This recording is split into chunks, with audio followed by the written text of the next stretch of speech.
Let's check out all of the time series autocorrelations using faceting. So what are we going to do? We're going to create subplots, one for each product, and we'll do an autocorrelation for that product in the subplot. So we've got a sort of 5x5 grid. The code to do this subplot has to be a little bit different because we're using pandas to do the plotting and not matplotlib. Okay, so in pandas, what we do is we have to determine what row and column each plot is in. Okay, so the column is these values start at 0. Don't want to spend too much time looking at the code, but the row and column start at 0. Each time around the loop, the column gets incremented by 1, but when it gets up to 5, because we're going to have a 5x5 grid, when it gets up to 5, then we increment the row by 1 and set the column back to 0. So we jump down to the next row. And then we can do this these subplots in pandas using this PD, there it is, pd.plotting and the pandas function, which in this case is going to be autocorrelation. So there we are. We set up the rows and columns, create the figure, specify how many rows and columns. So this is different from how we did it with matplotlib. Then each time around we add another subplot, pandas subplot, using, determining where it is with the row and column values, and then we update the row and column values. So there's the whole code, including labeling the axes. Actually, I'm setting the labels to not be visible because they just get in the way too much. So there we're doing the autocorrelation plot, and if you do that, I say we won't put the axis labels in so as to reduce the visual clutter. And if we do that, that's the picture we get. Okay. So what are we looking for? What we're looking for is, and I know that's a bit tiny. I think what I'm going to do is I'll run that example actually. To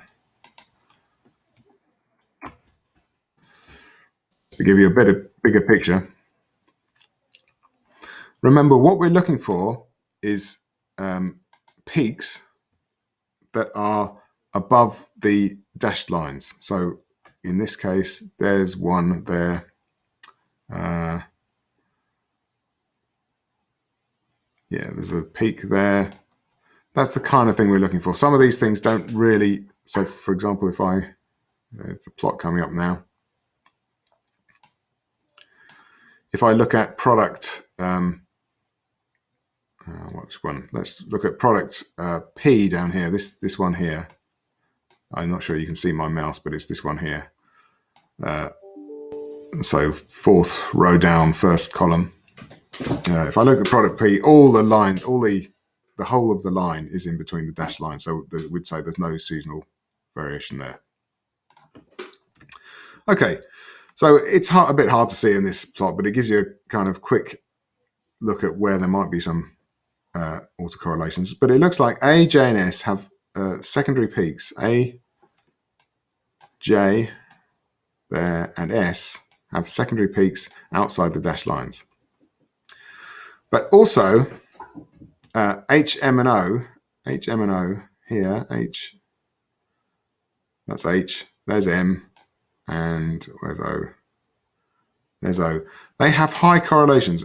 We can't really see the peaks, but they are there. So there's something going on here. There's a very wide line up at above 0.5. So there's something else we need to investigate there. So we can say, if you look at A, J, and H, they have secondary peaks, and they're all actually more or less in the same position, about 90 days lag. So that means they have quarterly seasonality. Products H, M, and O have something going on, but we're not quite sure what. So let's have a look at that. So if we loop through those variables and just do an autocorrelation of each one, so there's no subplots going on here. I'm just picking the variables I'm interested in this list and plotting the autocorrelation for that variable. And what you'll see is there's A. Okay, so A, there's a peak at 90, secondary peak at 90, so that's quarterly seasonality. J, secondary peak at about 90, quarterly seasonality.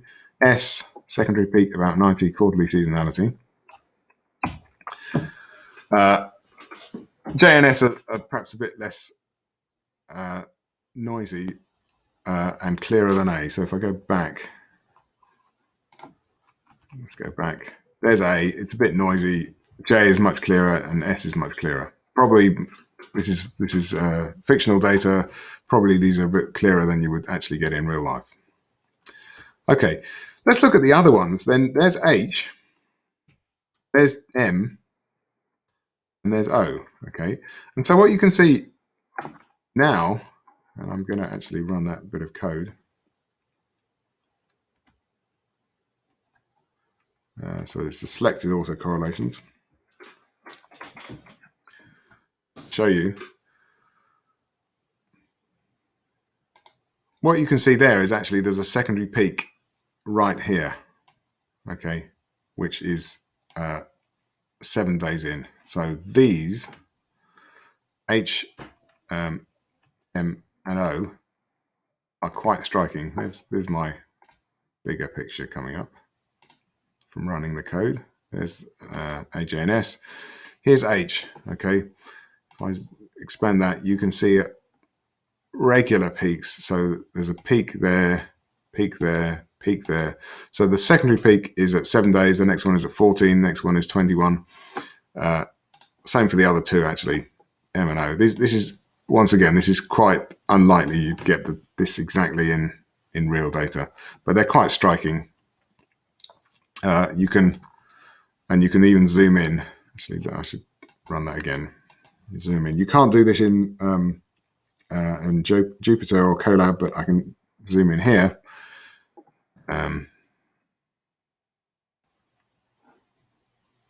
Or I can zoom in Jupyter and Colab. I can zoom in by setting the maximum X value. So let's zoom in on these. So if I zoom on,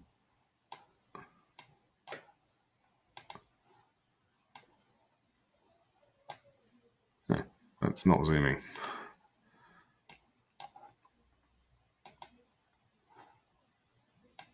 There we are. If I zoom in on those values, you can see the regular peaks occur at 7, 14, 21, and 28 days. So weekly peaks. Yeah, you can. Okay, you can zoom in on in Colab or Jupyter just by uncommenting this line, so that we set the maximum to say 50 days. That would then effectively zoom in on this part of the chart. Okay, and then you get a picture like that, and that's showing you really clear peaks at 7, 14, 21, 28. So weekly seasonality. Okay, so we can really, with this idea of autocorrelation, I'll just go back to that slide. With this idea of autocorrelation, we can really pick up on where there is some sort of seasonal behavior going on, particularly when it's very clear like this. Right, I'm going to finish that video there, and then we'll look at seasonal decomposition.